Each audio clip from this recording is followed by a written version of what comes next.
The Biden administration urgently warning this afternoon about the imminent outbreak of war in Europe. President Biden will be speaking to Putin tomorrow. The White House saying forcefully that, quote, we are in the window of a possible Russian invasion of Ukraine, which, quote, could begin during the Olympics. That is, before or after February the 20th. That's next Friday. President Biden warning Americans to get out of Ukraine while they still can.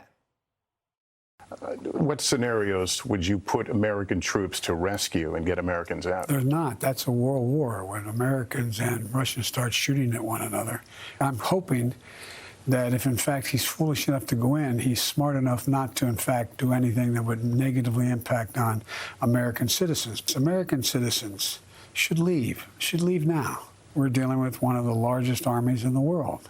This is a very different situation, and things could go crazy quickly. All right, with the threat of war very real, I got my dates mixed up there. February 20th is next Sunday, right? With the threat of war very real in Europe, the president turning to a national security rookie, with all due respect, Vice President Kamala Harris, not a lot of experience on the international scene, to try to resolve this urgent crisis. Despite her failures so far with issues like our southern border, the vice president will be headed to Germany next week to rally allies against Russia.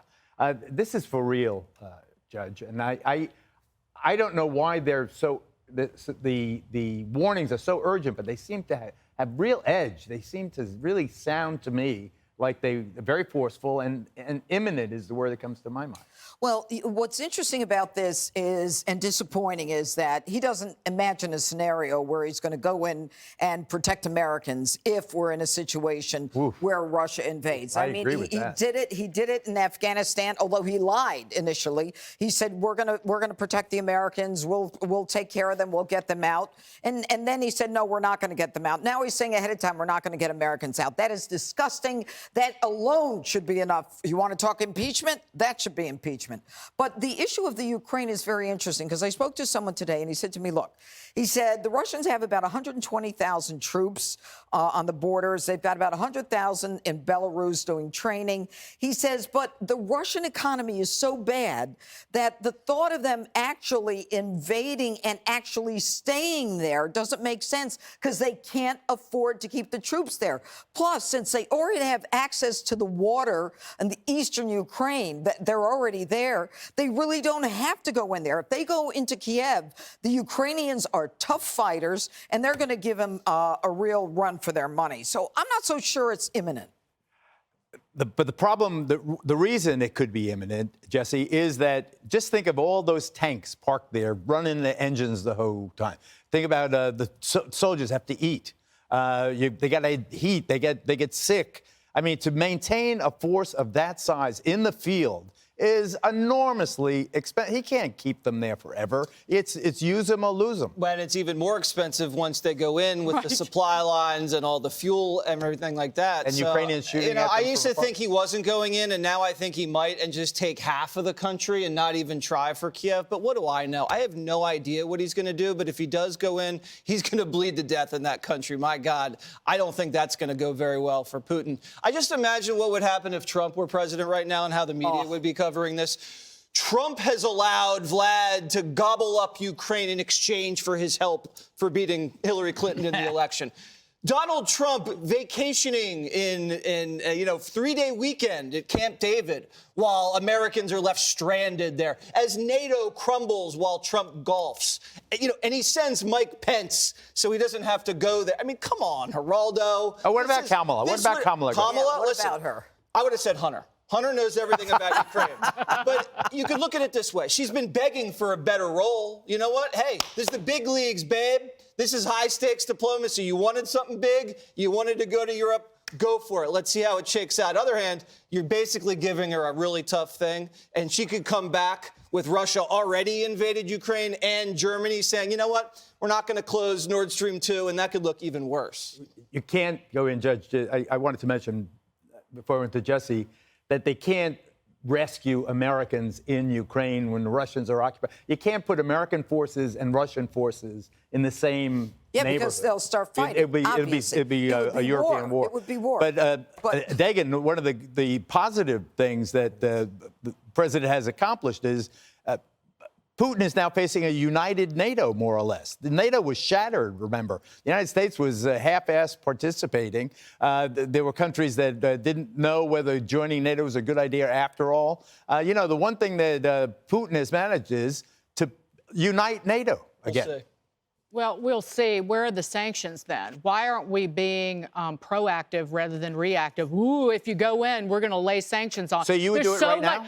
We should have done it weeks ago. We should have United Kingdom can start cracking down on the personal assets of Putin and his cronies because most of them, or a lot of them, are housed in London or in England, number one. There's so much that we could have done. Why Nord Stream 2? Why wait for that?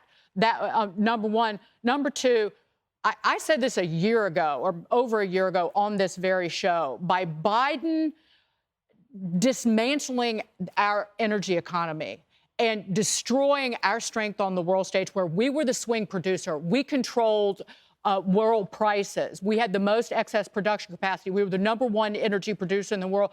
Biden destroyed that and handed power, control, and wealth to Russia and Iran, nations that want to wipe us off the planet. You saw today, oil's at $94 a barrel.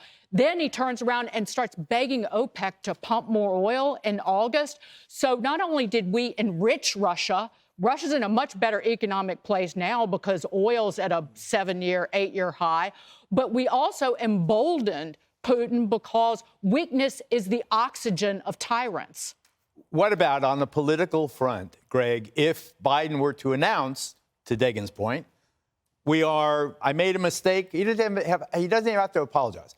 I'm reopening on an national emergency basis, the Keystone Pipeline, the XL Pipeline, every other damn pipeline they shut down, every refinery that they mothballed. That wasn't built yet. They should open up all land leases. They should just say pump to the sky. What?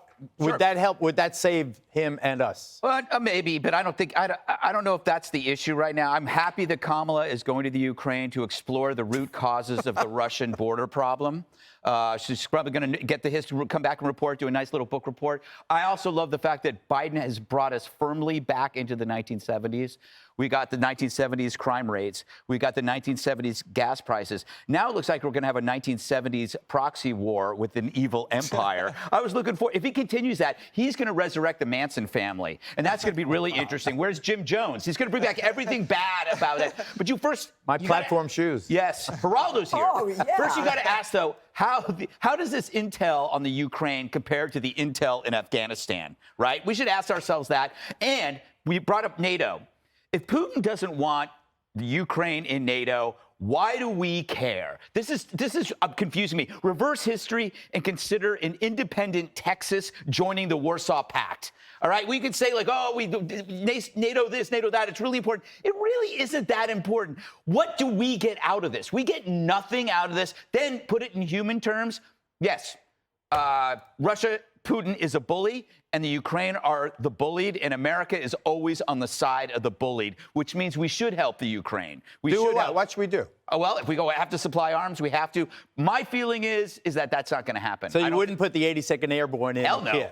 Good. Hell no. What good is that for us? What good is that for us? Yeah. Well, amen. On that we agree. Hey, Sean Hannity here. Hey, click here to subscribe to Fox News YouTube page and catch our hottest interviews and most compelling analysis. You will not get it anywhere else.